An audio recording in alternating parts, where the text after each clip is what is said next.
Sederhana Satres Narkoba Polres Aceh Tenggara berhasil mengamankan sabu seberat 1,02183 gram di dua lokasi terpisah bersama 4 orang tersangka.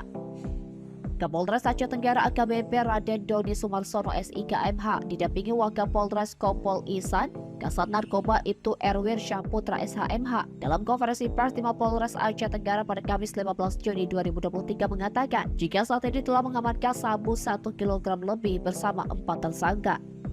Kemudian tim Opsnal Satres Narkoba Polres Aceh Tenggara melakukan pemantauan terhadap rumah yang dimaksud, selanjutnya melakukan penggeledahan terhadap rumah yang dimaksud.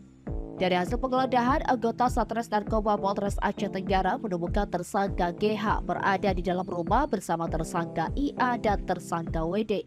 Dari hasil pengakuan para tersangka bahwa barang bukti sabu adalah milik tersangka GH, sedangkan tersangka IA dan tersangka WD hanya sebagai kurir atau perantara dalam jual beli sabu. Lalu ditemukan narkotika jenis sabu sebanyak 1 bungkus kantong plastik warna biru yang berisikan narkotika jenis sabu yang dibungkus dengan plastik teh Cina warna hijau. Dan setelah dilakukan penimbangan terhadap narkotika jenis sabu, diketahui beratnya capai bruto 1002 gram.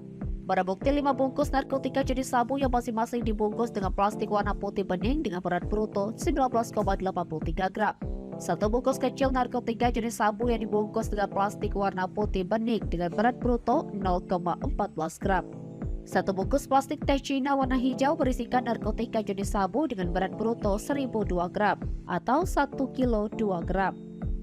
Terhadap para tersangka tersebut di atas diduga melanggar pasal 112 ayat 2 junto pasal 114 ayat 2 Undang-Undang Republik Indonesia Nomor 35 Tahun 2009 tentang narkotika dengan ancaman minimal 6 tahun penjara dan maksimal hukuman mati dan denda maksimum 10 miliar rupiah.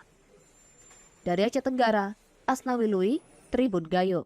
Pengungkapan sampai pengembangan itu mencapai 1021,83 gram. Ya, saya ulangi, 1021,83 gram.